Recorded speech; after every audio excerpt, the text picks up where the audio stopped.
All right, let's get right into it. Today, we're going to pull back the curtain and talk about something that can be a little intimidating. What exactly are state regulators looking for when they review a nonprofit's fundraising activities? This explainer is part of our multi-state fundraising compliance series, where our whole goal is to make these kind of confusing topics feel way more manageable for you. And this resource is provided by Ironwood Registrations. For most nonprofits, things are just humming along, business as usual. And then an email shows up. It's from a state regulator. Maybe it's a deficiency notice or just a request for more documents. And let's be honest, that can be a pretty jarring moment. It can really throw you for a loop. So when that email does land in your inbox, what are they really looking for? Here's the most important thing to get right off the bat. Regulators are not on some random fishing expedition. They're not just digging around for trouble. They are trained professionals looking for very specific things: inconsistencies, missing pieces, certain red flags in your filings. And that's exactly what we're going to break down today. All right, first things first, let's talk about the why. Why do these reviews even happen in the first place? Well, it all boils down to their main job: protecting donors and making sure everything's transparent. At the end of the day, a regulator's responsibility is to protect public trust. That's the whole game. They need to make sure donations are being handled the right way, that your reporting is spot on, and that all your fundraising activities are playing by the rules of that particular state. And here's something you really need to remember. A review doesn't automatically mean you did something wrong. It can be triggered at almost any point. It could happen when you're first registering, during your annual renewal, or even when your organization hits a certain financial threshold. And yeah, of course, things like consumer complaints or just a routine audit can also be the reason they take a closer look. I think it's so important to reframe how you think about these notices. The vast majority of them are administrative. They're not adversarial. It's not an accusation. Usually, the regulator's goal is super simple. They just want to double-check that all the information they need from you is complete, it's accurate, and it's on file. That's it. Okay, let's get into the nitty-gritty. What's the number one trigger for a review? We're talking about your documents and data. And if there's one word you need to remember here, it's consistency. This is the big one, folks. Imagine the regulator has two documents on their screen: your state registration filing on one side and your federal IRS Form 990 on the other. They are literally comparing them line by line. They're looking for a perfect match. Any little thing that doesn't line up between those two documents, that's probably the fastest way to get your filing flagged for a closer look. So what kind of mismatches are we talking about? Well, it could be anything: revenue figures that don't quite add up, a missing financial statement that you were supposed to include. It could even be something as simple as putting the wrong fiscal year on a form. Oh, and another huge one is when the list of your officers and directors on one form doesn't match the list on another. Basically, any missing puzzle piece or a fact that just doesn't align can be enough to trigger that request for clarification. Okay, here's a major trigger you absolutely have to be aware of: crossing a state's audit threshold. See, as your nonprofit grows and brings in more revenue, you might suddenly be required to submit a full, formal financial audit. Regulators are definitely watching for this, and let me tell you, failing to send in that audit when it's required, that is one of the most common reasons for getting a deficiency notice, hands down. All right, so it's not just about the raw numbers. What else gets a closer look?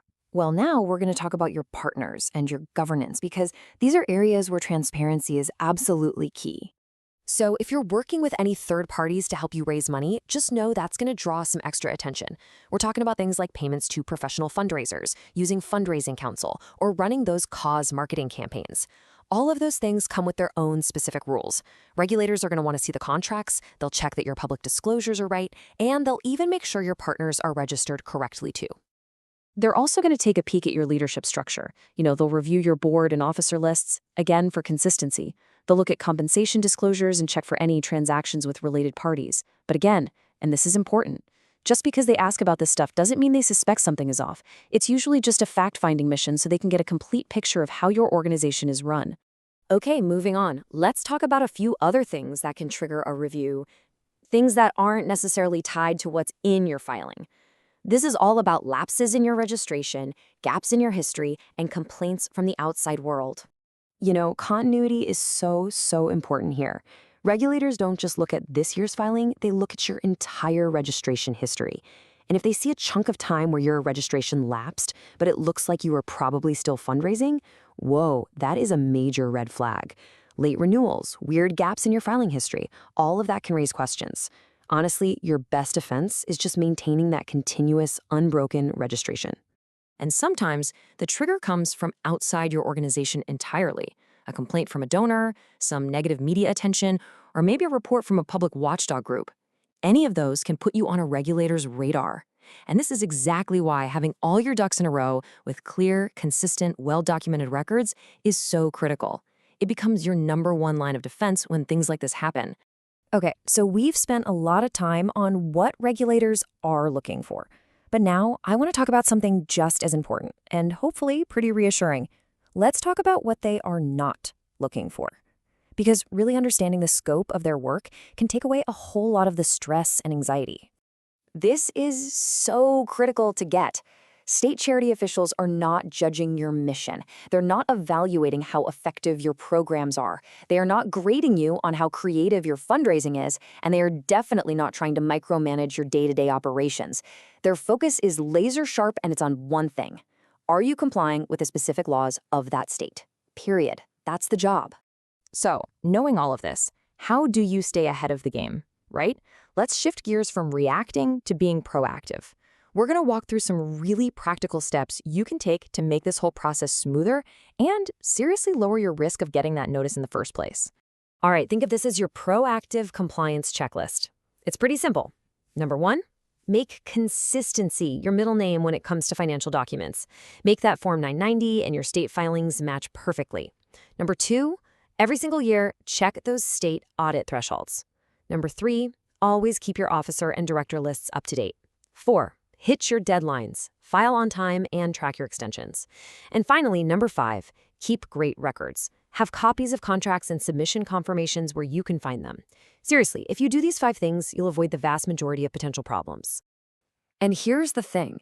As your organization grows and becomes more successful, the likelihood of oversight just naturally goes up. It's not a punishment, it's a sign of success. As your revenue gets bigger and your public profile grows, regulators are just going to pay a bit more attention. And that's precisely why having solid, structured compliance systems in place becomes less of a nice-to-have and more of an absolute must. And really, that brings us to the main takeaway here. It's so easy to see all this compliance stuff as just a burden, right? Another box to check. But what if we flip that? What if we see it as the foundation of a strong organization? Because good oversight, whether it's your own or from a regulator, isn't about avoiding trouble. It's about building a nonprofit that's transparent, accountable, and built to last. At the end of the day, good compliance, well, it's just good strategy.